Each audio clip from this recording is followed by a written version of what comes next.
Welcome back to the Deliberate Leaders Podcast. I'm your host and executive coach, Allison Dunn. Our guest today is Jeffrey Deckman. He is a nationally recognized thought leader and award-winning author of The Next Evolution of Leadership. His recently published book, Developing the Conscious Leadership Mindset for the 21st Century, won 4 national and international Stevie Awards and is an Amazon bestseller. Jeffrey is the member of the Forbes Coach Council. He regularly publishes on the Forbes.com blog. He is also a stage 4 cancer thriver, a dedicated student to spiritual teachings, and a Reiki Master. Jeffrey, thank you so much for joining us here today. Thanks for having me. I'm looking forward to the conversation. Me too. I love to kick these off with a deliberate conversation. What would be your number 1 leadership tip for our listeners today? Increase employee engagement by engaging the employees first. Don't expect them to come to you. Reverse that. So increase employee engagement by you first going to the employees to engage them. Right.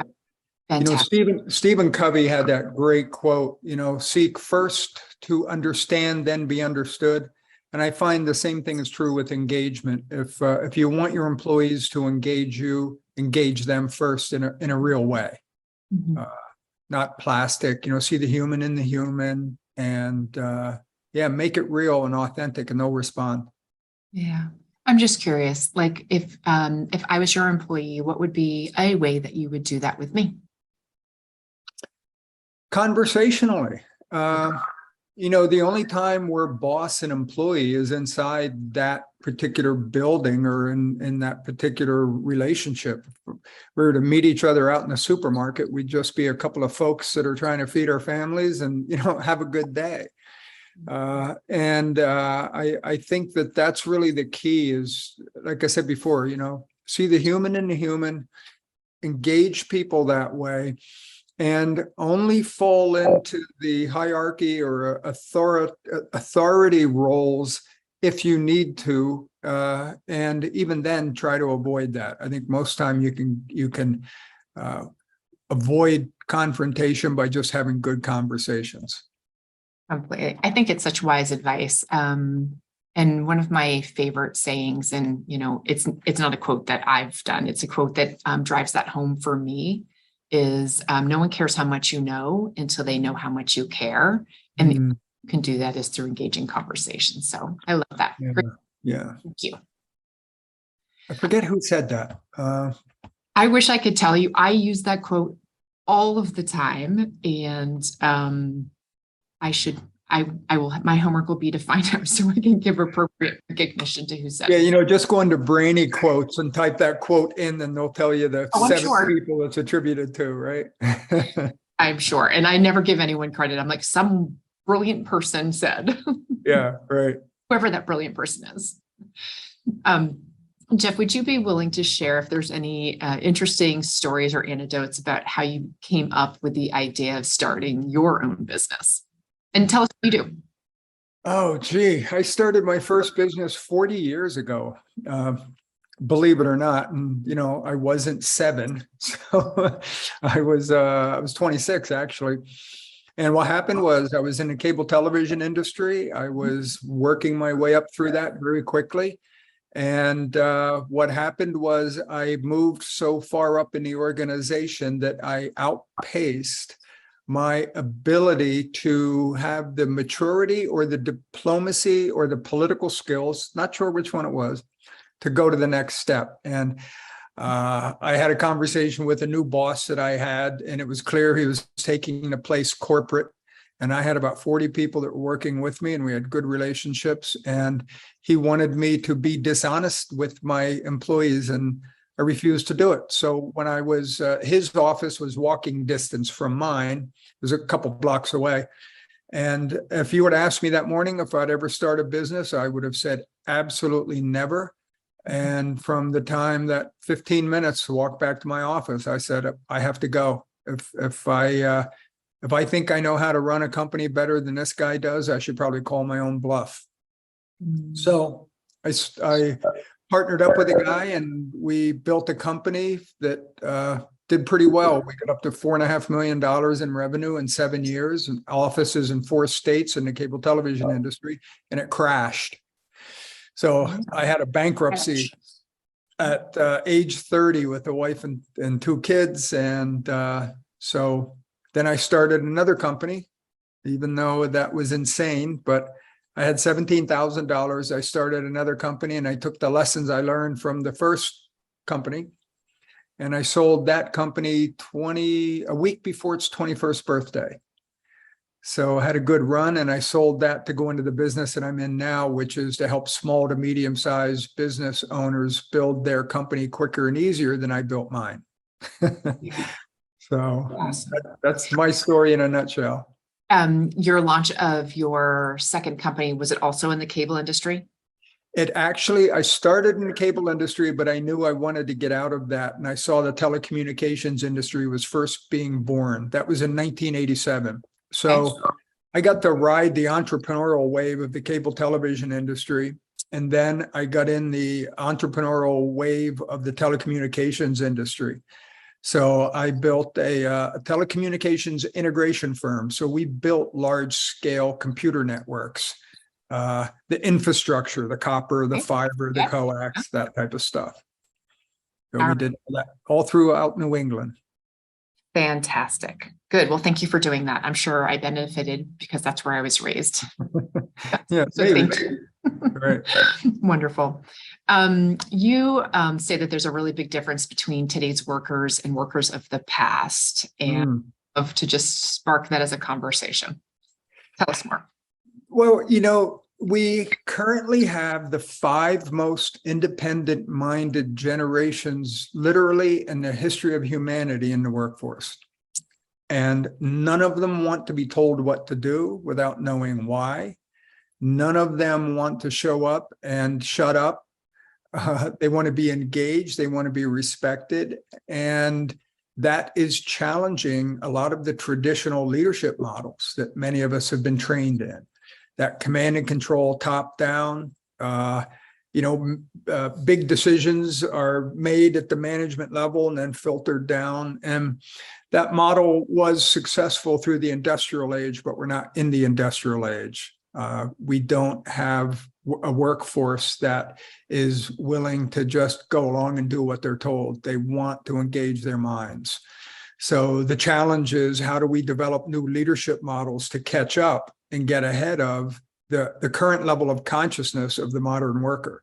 And that's all the work that I do, is I help leaders transform from command and control top down to leaders that communicate, collaborate, and facilitate.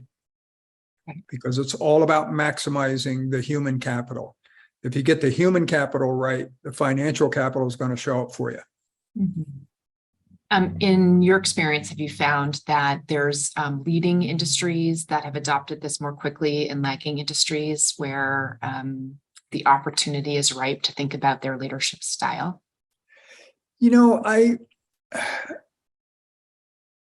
Big companies that are on the cutting edge of whether it's big tech or big pharma, those companies have a workforce that requires them to be innovative. But what I've seen in those companies is they create these innovative pods, but you still have these hierarchies that are in place that have turf battles and egos and that type of stuff. And so people ask me, what type of businesses do I work in? And I say, any business that has people in it. Because really what I focus on is helping the leader get another level of consciousness on how they engage people and how they see their organizations. The industrial age saw the organization as a machine. If you look at the org chart, it looks like an assembly line.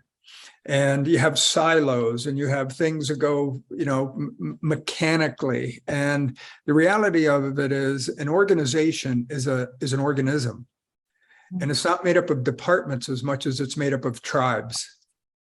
So we have to start looking at our organizations as tribes that communicate in conversations that aren't really structured. 67% of people do their work outside of the org chart They form informal networks to do their work because the org chart slows them down too much. That came from a book called Mobilizing Minds from McKinsey.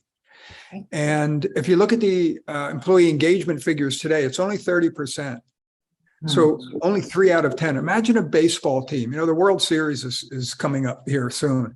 Imagine a manager who could only get 3 of his 9 players out on the field. And yet that's what we have in business. So 70% are unengaged, but when Gallup interviews the people, they want to know how, and they ask them how many want to be engaged. 70% want to be engaged. Right. So 70% aren't, 70% want to be. And so the problem is the model that we're using. It's not a people problem. It's a model using. We want to get away from the command and control, and we want to be much more collaborative with our workforce. And we want to activate that collective genius and getting it cooperating, pointed in the same direction. And people enjoy being engaged and they like doing good work. So if you just create the environment that allows for that, you're going to see a significant change in your business quickly. Yeah. I've done a lot of research and work with clients on the concepts around engagement. So let's talk through, like, it's not the people, it's the model. Mm-hmm. What do you think are the dynamics that are driving the need for the change in our leadership model? Well, one of the things is, as I mentioned before, the new consciousness of the modern worker. Mm-hmm. Right? That's really powerful. The other thing is that technology and the internet and the rapid amount of disruption and change that we now experience in our world because of technology has made it so those other forms are too slow, too cumbersome, and frankly, too dumb to be able to thrive in this new environment. Complexity blows up structure. And these organizations that are highly structured, they can't respond to complexity quick enough. So we have the world is changing quickly and they're changing very slowly. So short answer is between technology and the consciousness of the modern worker, they've come together to bring us to an information age. We're no longer in the industrial age, we're in an information age. And this is an age people will be writing about, 300 years from now, because we've only had 4 other ages. We've had nomadic, agricultural, industrial age, and now we're in this information age. So this is a fundamental shift in human development, and our leadership models have to catch up. Yeah. Do you have a crystal ball as to how long this information age might last? And do you see where it's heading? I'm just curious. Yeah, they're already starting to talk about the next phase. And, because of what I do, I have to be a bit of a futurist, but a realistic futurist, because I work inside companies. I don't sit on a hill and think about this stuff. And, the age of AI, automatic, I just lost what that, artificial intelligence, right? Yeah. That is starting to shift already, because the information age was about a lot of information being able to be transmitted. AI is about creating another thinking entity. And there's some questions whether or not they're even sentient beings. There was the guy from Google who said that he's having this conversation and saying it's sentient, and they fired him for it. But it's an interesting interview. If you listen to him on YouTube, it's quite fascinating. So AI is already starting to add an extra spin on this information age. But either way, complexity is going to increase, and the rate of speed at which things happen and is going to change. So we're going to be in a space of exponential disruption, and we need to figure out how to move our way through that without getting crushed by it. I don't want to sound too draconian, but it's a tricky. If you can't move through it, you do get passed through or passed by for it or crushed by it. So right. Yeah. You pay a price. For sure. What do you think are the biggest mistakes that leaders are making and then they don't even realize it? They don't realize where we are in history. The industrial age lasts for a little over 300 years, depending on, when you think it started. But so all of us, and I say all of us, I'm a boomer. Everybody in my generation, maybe even the next generation below me, has been raised through this command and control. Listen to the person, at the head of the class or at the head of the board table, et cetera. And that is that needs to change. That's something that we absolutely have to adapt to. In the conscious leadership model that you've developed, can you talk us through maybe stages or things that would make our listeners want to go and grab your book at Amazon? Like, give us a bite that we go like, I need to know more about that. Like, that's the most important. I spent many years in a leadership, position. I was probably been in management and since I was about 21. So I spent a lot of years in that. And I was a top-down, ego-driven leader. I didn't think I was. I didn't mean to be, but I look back and I was. And then about 25 years ago or so, I got on a spiritual path. And I think that in today's world, it's essential that leaders have some form of connection to spirituality. It doesn't have to be religion. It could be whatever. You can go out and sit in the woods and pray to trees or whatever. But, if we don't connect to something bigger than us, we're run by our egos. So, one of the things that I talk to people about is the impact of consciousness in leadership. In other words, am I going to lead with my ego, or am I going to tap into my inner elder? If you think of a tribal elder, and our organizations are a tribe of tribes. So if you think of a tribal elder, the things that come to mind are wise, patient, empathetic. They put the tribe before themselves. They're thoughtful, they're fair, and they are approachable. So in my book, what I really talk about are some things that, one of the things I say is the first step on the path to leadership is an inward one. And so are all the rest, because if I can't lead and manage myself, I shouldn't be given the right to lead or manage someone else. So it's really important. The first step as a leader is to really get clear with who you are, understand who you are, obviously try to improve it where you can, but the more you connect with yourself, the more you can relate to other people. Mm-hmm. And, I mentioned it before, come from a place of seeing the human in the human. Everybody who's showing up there is looking to take care of their family. They're looking to build a career that they enjoy. They have bills, they have stresses, they might have some family issues, health issues, whatever. And we just really need to see the compassion. We need to see them through compassionate eyes. And at the same time, do not get to a place where you make it woo-woo, where all we do is hug people. Business is a contact sport, and you have to have consequences. Any culture that doesn't have consequences is chaos.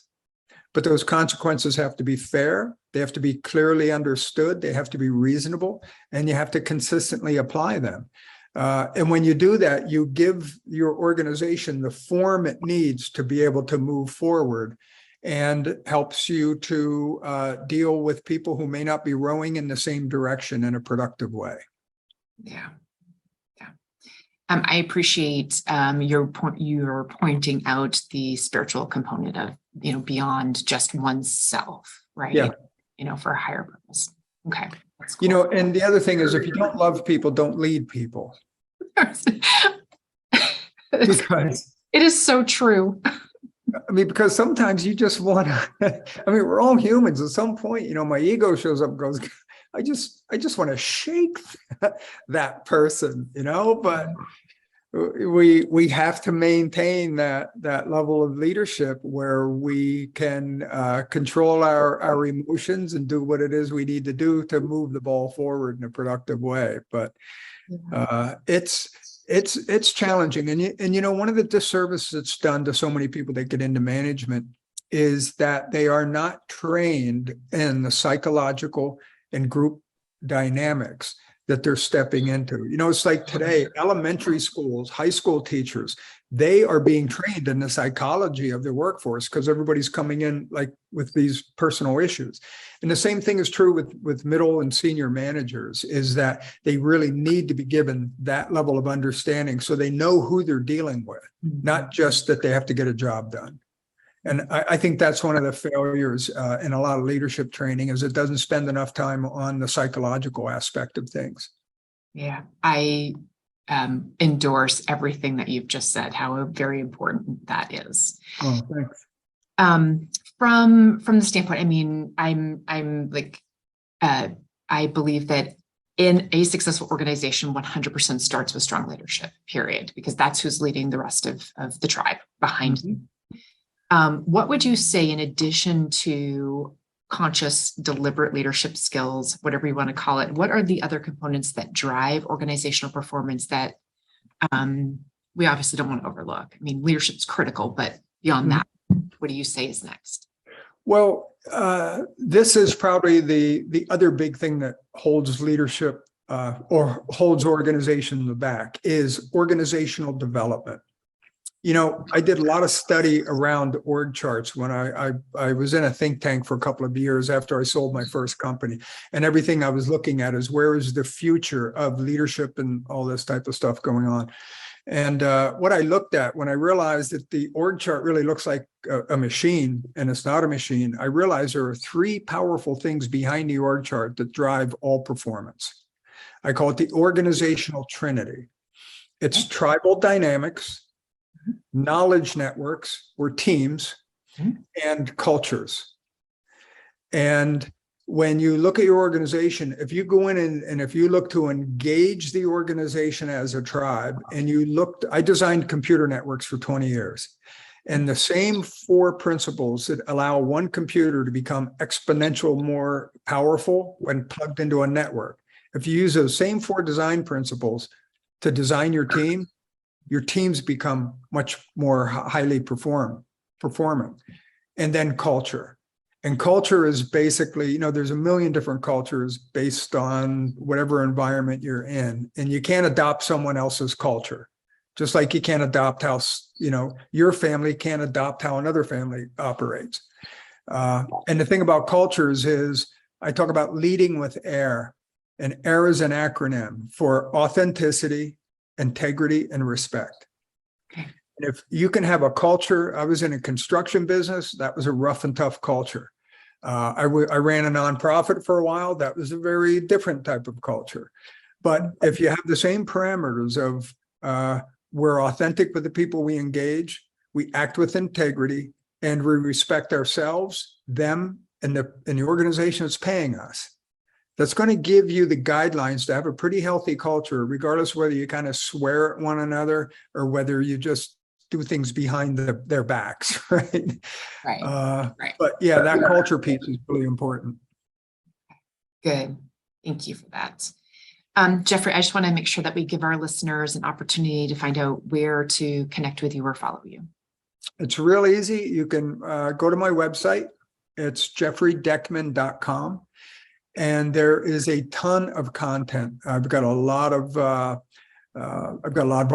I've got a lot of my own YouTube channel that you can connect to in there. And it's really a place you can go and get informed about what this conscious leadership stuff is. Or you can email me at jeffrey@jeffreydeckman.com. That's JEFFREY, not ERY. Fantastic. Jeffrey, thank you so much for your time today. And I appreciate what you're on a mission to do with your conscious leadership. Thank you so much. You're welcome. And I appreciate what you're doing by helping other people to learn while they're driving or whatever. So it's a great service. Thanks. Thank you. All right. Take care.